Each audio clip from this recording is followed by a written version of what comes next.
अखिलेश कह रहे हैं कि हम तो 400 सीट जीत रहे हैं, इधर योगी सरकार दावा कर रही है कि वो 300 पार जाएगी। आपको इस बार उत्तर प्रदेश में क्या दिख रहा है ना?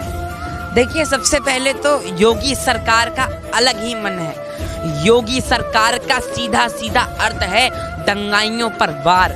योगी सरकार का सीधा सीधा अर्थ है बुलडोजर बाबा।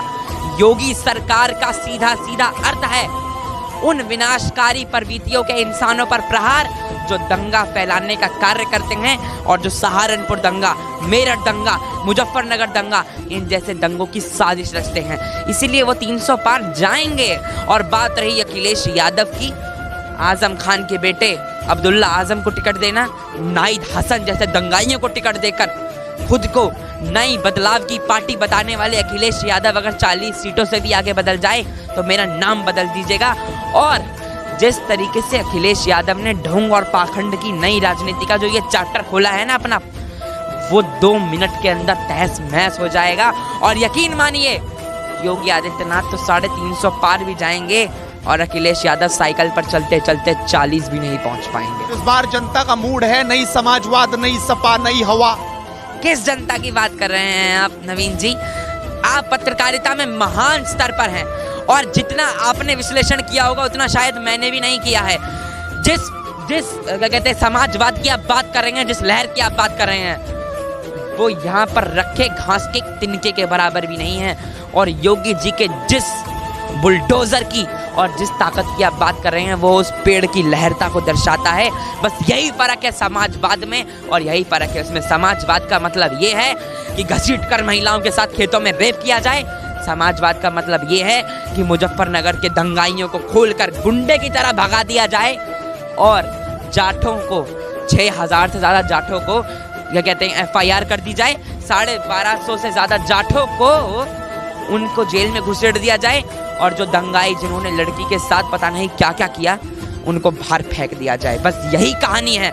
आजम खान जैसे तुच्चे मुच्चे लोगों को अखिलेश अपने सर पर बिठाकर नचाते हैं और योगी जी उनसे जूते साफ करवाते हैं। यही फर्क है, क्योंकि जो क्रिमिनल है उसका यही हश्र होना चाहिए। और योगी जी ने बिल्कुल सही कहा है, जो ये गर्मी चढ़ रही है ना, इस गर्मी का अंत जून और मई के महीने में 0 के तापमान में उत्तर प्रदेश की इस धरती पर दिखेगा और आप जान जाएंगे कि असली समाजवाद और असली नियति क्या होती है। और बात रही आजम खान की और नाहिद हसन की, तो ये नाहिद हसन वही कीड़ा है जिसने अभी कुछ दिनों पहले हिंदुओं को कैराना की पवित्र भूमि पर कहा था कि तुम्हारी दुकानें बंद कर दूंगा अगर योगी आदित्यनाथ जी का समर्थन किया। तो FIR इन पर होती नहीं है, ये खुद करवाते हैं। और बात रही उसकी, तो वो अभी जेल में है और जेल में सड़ेगा और आगे भी सड़ेगा। और मुश्किल रही तो 2027 तक। तो कह रहे कि मैं रोने वाला नहीं हूँ। नाहिद हसन कह रहे मैं योगी की तरह रोऊंगा नहीं। हर बच्चा बच्चा नाहिद है। हर बच्चा बच्चा नाहिद नहीं है। नाहिद वो बच्चा है जो मदरसे में पढ़ता है और हर बच्चा योगी है जो भारत की संस्कृति को अपने माथे पे लगा कर चलता है। हर बच्चा योगी वही है जो इस पवित्र मिट्टी को अपने सर पर लगाकर भारत माता कहता है और भारत माता की जय पूरे होशो हवास में बोलता है। असुद्दीन ओवैसी नहीं है बच्चे, अकबरुद्दीन ओवैसी नहीं है। और बात रही तुच्चे मुच्चे नेताओं की, तो FIR तभी होती है जब ये दंगे करवाते हैं, जब ये जहरीला बयान देते हैं। आजम खान ये वही विधायक है जिन्होंने भारत माता को क्या कहा था वो मैं अब तक नहीं भूला हूँ।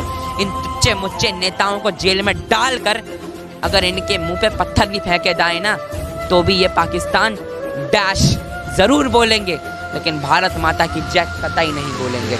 अब बात मुजफ्फरनगर की बहुत हो रही है। इधर जयंत कह रहे हैं कि गर्मी का तो पता चल जाएगा, हम बताएंगे गर्मी। वो लगातार ये बात कर रहे हैं योगी जी के बयान के बाद। और मुजफ्फरनगर के दंगों पे कह रहे हैं कि इनके पास मुद्दा नहीं है, इसलिए हिंदू मुसलमान ये कर रहे हैं मुजफ्फरनगर की बात कर। मुजफ्फरनगर किसने किया था? 2013 में मुजफ्फरनगर में दंगे होते हैं। एक युवती को, एक जाट युवती को 2 मुस्लिम युवक, विशेष समुदाय तो कहने की हिम्मत मेरे में है ही नहीं, क्योंकि विशेष समुदाय क्यों कहा जाए उन्हें। मुस्लिम युवक, 2 मुस्लिम युवक जाट युवती को टॉर्चर करते हैं। वो जाती है तो उसे पता नहीं क्या क्या टिप्पणियां, घुंघोर टिप्पणियां करते हैं, क्योंकि सिर्फ वो हिंदू थी, उसने चुन्नी पहन रखी थी, उसने बुर्खा धारण नहीं कर रखा था। उसके बाद जब वो अपने भाइयों को शिकायत करती है तो उसके भाइयों को मार दिया जाता है, तो उसके भाइयों की हत्या कर दी जाती है। तो ये दर्शाता है कि कितनी घंघोर स्थितियां हैं। और जब जाट युवती के भाई को सरे आम बोला जाता है तो उनके भाई मर जाते हैं। मुस्लिम युवक भीड़ में आकर दूसरे गांव से दंगा करते हैं। जब जाट पंचायत लगाते हैं तो उन पे ये FIR करी जाती है। 6000 से ज़्यादा जाट समाज को ही करा जाता है। 2017 में 90% जाटों ने वोट किया था बीजेपी को।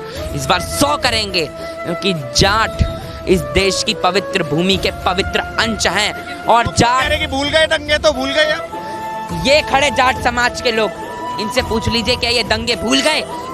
ये नहीं चाहते कि इनकी बेटियां दोबारा उस समुदाय के हाथों जाएं, ये नहीं चाहते। और जाटों में तो इतना दम है कि वो अगर एक बार लट उठा लेना तो उसके बाद बहुत लोग भागते फिरेंगे।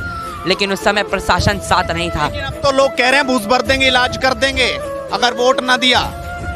एक समाज ये जाटों को साफ तौर पर कह रहा है कि घूस भर दिया जाएगा और इलाज कर दिया जाएगा अगर नाहिद जैसों को हराने की कोशिश की यहाँ पर इस बार।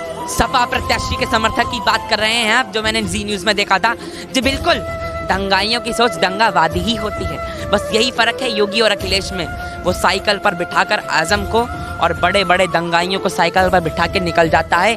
और योगी जी में बस इतना फर्क है कि जाट हो, ब्राह्मण हो, ओबीसी हो, दलित हो, मुसलमान हो, सबको कमल पर बिठाकर पांचों अस्तित्वों के साथ एक कमल पर जाट बैठता है, दूसरे में दलित, तीसरे में ST SC, चौथे में ओबीसी और पांचवें में ब्राह्मण, मुस्लिम और अन्य समाज।